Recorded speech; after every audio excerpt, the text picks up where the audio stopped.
Welcome to 5th generation hobby shop and welcome to another quick review and demonstration of Glock 19 airgun pistol by Umarex. Big shout out po kay Sir Manuel De Leon.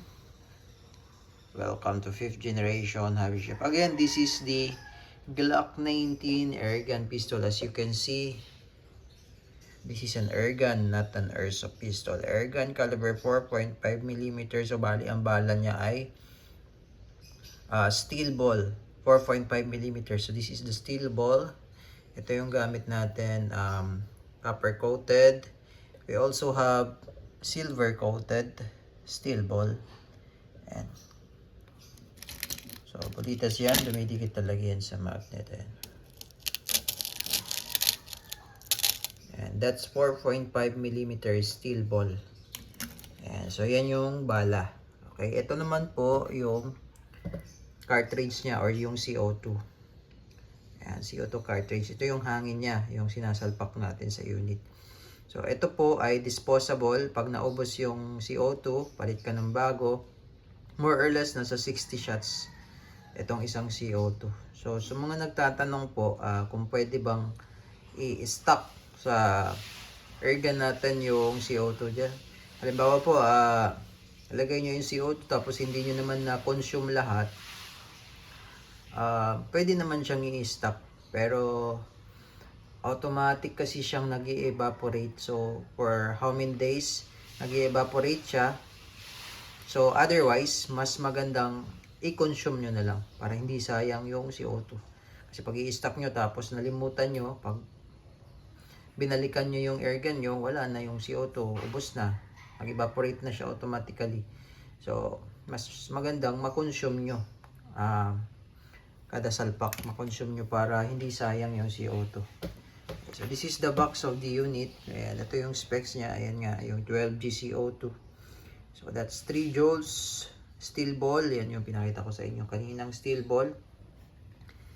Yeah, 16 rounds capacity, magazine niya ay 16 rounds, semi-automatic, smooth bore barrel, double action only, and so it's a compact pistol, so nasa 186mm yung haba, then yung bigat is nasa 717 grams. Ayan. Glock 19 airgun. So kapag nakita nyo sa box airgun, hindi po yan airsoft, that's airgun. Siyempre, Umarex. This is the serial number. So, same yung serial number sa box doon sa unit mismo. Siya natin.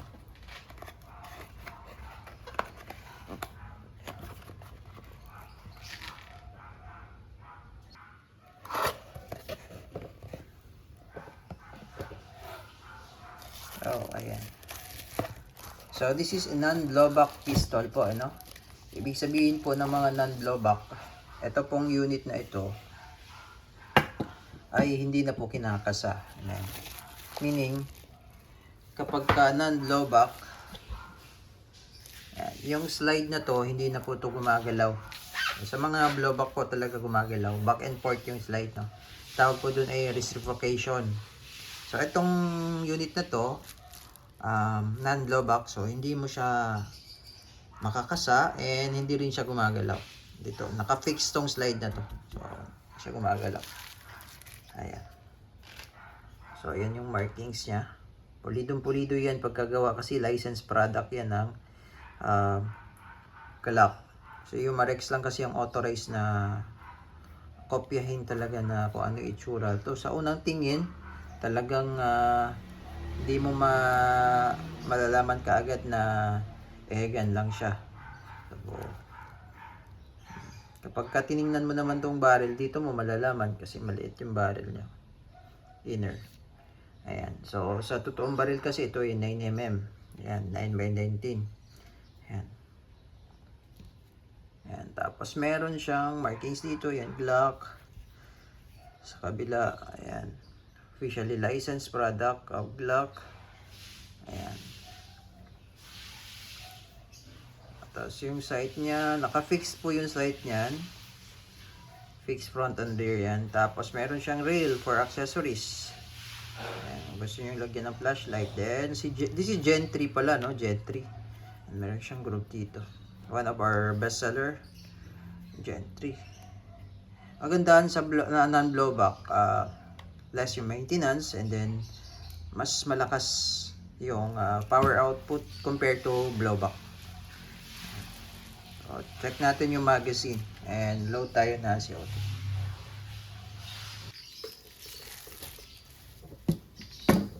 Okay. So, ito yung kanyang magazine. Ito yung mag-release niya. Ayan, ito yung kanyang pinaka-magazine niya. Ayan. 16 rounds yan. 16 rounder. Tapos, ito nga, yung slide niya, hindi siya nakakasa. Ayan. Naka-fix yung slide niya kasi nga non-blowback. Ayan, it's a compact pistol.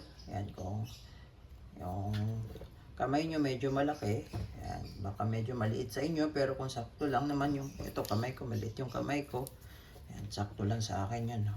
Sakto lang, sakto lang. Very compact siya, no? Ayan. Siguro mga isang dangkal yan, yung haba ng slide yan, isang dangkal. Okay, so ito yung magazine, and then dito naman yung slot ng CO2. Ayan. Tanggalin mo yung back strap. Then mayroon na siyang naka-attach na or built-in na allen. Ito yung pambihit dito sa screw. Ayan. Ayan. So dito ang slot ng CO2. Ayan. So load tayo CO2. So, papatakan ko lang muna ng oil. Ayan.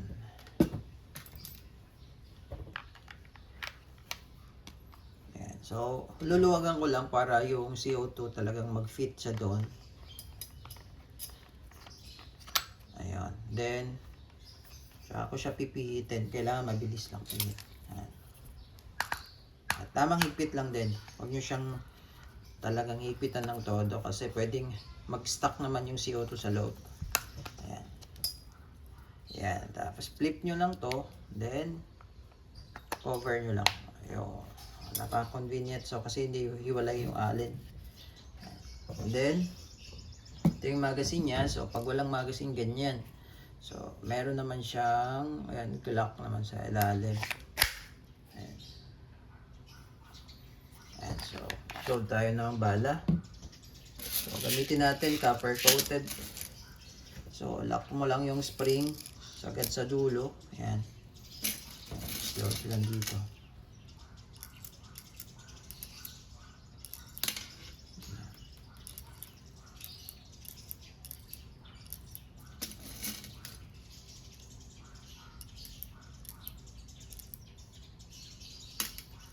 Tapos release. Ayan.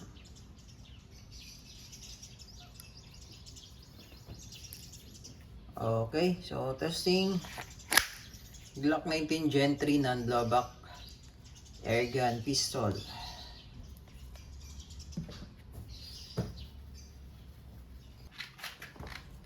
Okay, so yun nga, hindi mo na siya ikakasa, direkta kalabit na. Ayan, so firing.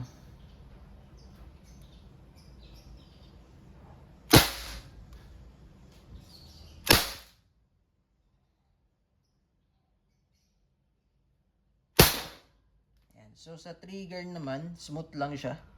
Napaka-smooth ng trigger niya, napaka-lambot lang kalabitin. Okay, so busin natin yung bala.